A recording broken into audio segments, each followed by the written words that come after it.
Hi there, this is Jon Anderson, and you're listening to Rock at Night.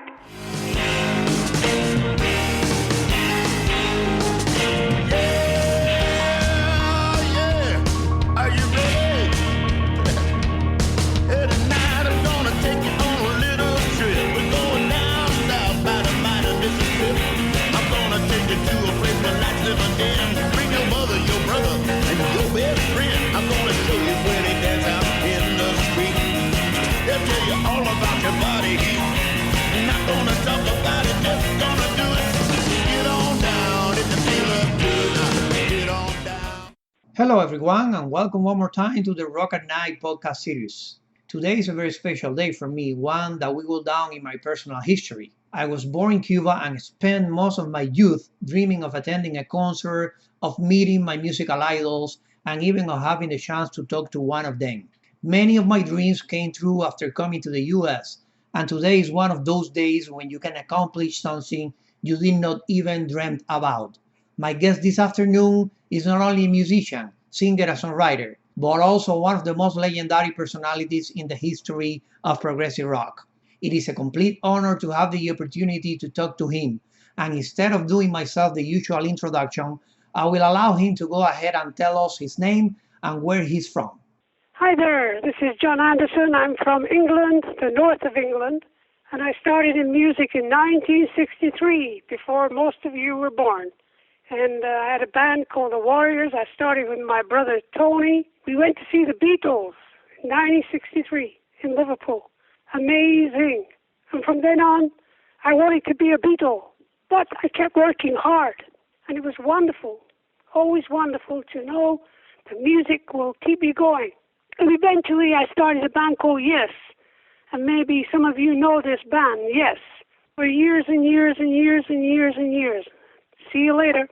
Right on, John. That was an incredible introduction, and you're totally right. When I was born in 1973, you with Yes have like 5 records under your belt already. Before jumping straight to the questions, I would like to thank you for taking some time off your schedule and talking to me and the Rock and Night listeners. We are really thrilled of having you here today. Good. John, I'm pretty sure you have been interviewed and talked about your beginnings and how you rose to fame with Yes millions of times. So I would like to ask you some different questions this time around. Please. All right, so let's just go back a couple of years. 2014 saw you taking part of the Progressive Nation at Sea Cruise, and you fronted the closing performance, playing with Transatlantic and an all-star cast of prog heavy hitters, in front of hundreds of ecstatic fans, who claimed that night to be one of the most incredible experiences of their lives. I was there in the first row, and thinking of it still gives me goosebumps. It was a grandiose night, like no other in my humble opinion. What are your memories, John, about that show and the cruise in general? Well, this first time that I've been on the boat trip, and I enjoyed doing my solo show, but then I enjoyed so much singing some classic Yes music with the band Transatlantic, and I formed a friendship with Rowan Stout, the guitar player, and we just finished an album together now. I'll be asking you really soon about this collaboration you just mentioned with Ronnie Stoll, but doing the scenes a little bit more in chronological order, I would like to talk first about the album that you just released on the Anderson Ponty moniker, which is A Scene of Beauty. Even the Yes songs have gained a new breath of air with the new arrangements and the magic of Ponty's violin. Was this a project you wanted to do for some time, or this came to fruition recently? Well, I knew Jean-Luc Ponty from late 1970s. He was playing in my Vishnu Orchestra, and Yes did a tour in Texas and some parts of America with the band, and we became friends. So it took time, but eventually we got together a couple of years ago and started to do a show, which is the DVD called Better Late Than Never. And to work with Jean-Luc is like a treasure, because he is a remarkable violin player, a great musician, and he's played with some of the great musicians of the past, Frank Zappa, all these kind of great people, Stanley Clarke, and to work with him is really fantastic. As I said before, this album is the perfect confluence of two wonderful talents. You and Ponty blend together extremely well and have produced a fantastic new mix of all our new music. And you have done so using a recording style that is at the same time risky and highly rewarding. Thank you. As you mentioned it earlier, it's been announced the upcoming release of a collaboration album of yours with Swedish guitarist, vocalist, and composer Roy Stoll, well known as one of the driving forces behind the Flower Kings. As per the announced track list, there are only 4 songs in the album, ranking from 11 to 23 minutes long. The artwork is completely beautiful, and many fans like me are wondering about what the music will be like. Are there any clues you can share with us today without spilling the beans? Well, it's music that we enjoyed creating, and it's long form music for people that can relax, put their headphones on, and take their time and listen to some music. And it's a musical journey. It's very, for me, of course, it's exciting because it's the next step of my career, and I'm very, very happy about it. Well, I must say that it is wonderful to see two complete different generations of prog musicians working together. And many progressive fans around the world will be looking forward to this album. Now let's go a little bit more back in time.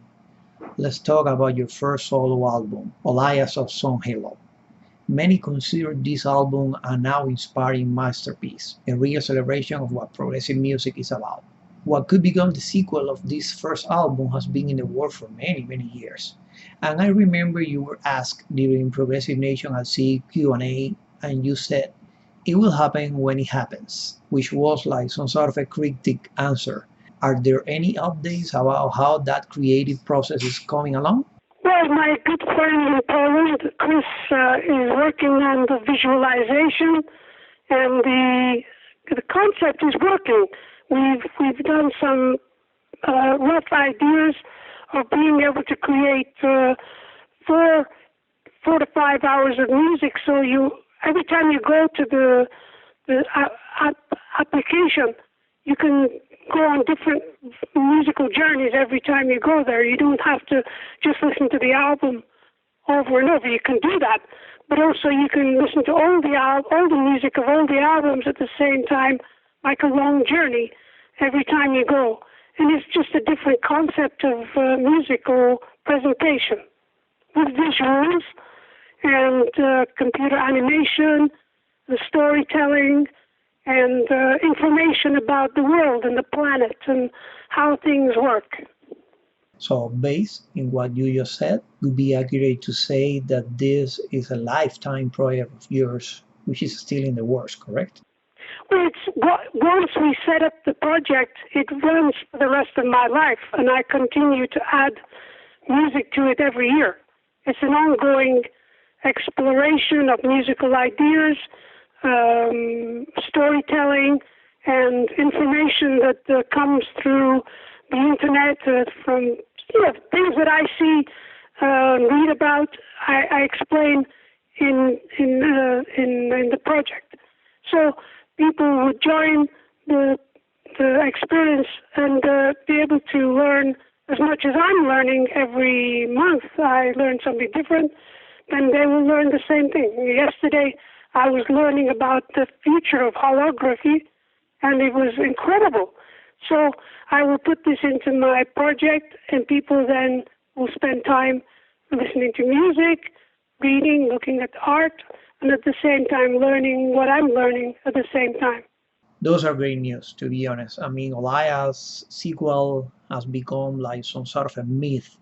So many pro fans would be really happy to hear about this. Now let's jump a little bit to the future. Let's look ahead. There have been some rumors floating around about a long-anticipated Anderson, Rabin, and Wakeman project. Rick Wakeman himself confirmed it via his website last January.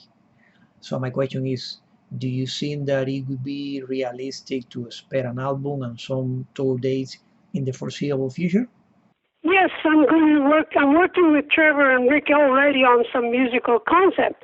So we start next week, a few things. I'm going down to see Trevor, and then we'll get together in June and July and finish the concept.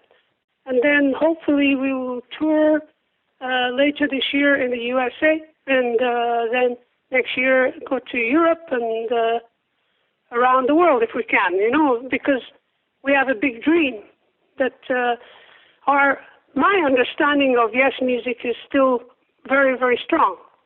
I never let go of yes music. It's part of my DNA. So I'm very excited of the future. Well, this could become the album that many generations, the old and the new, will be looking forward to. Now, let's go to a more mythical question.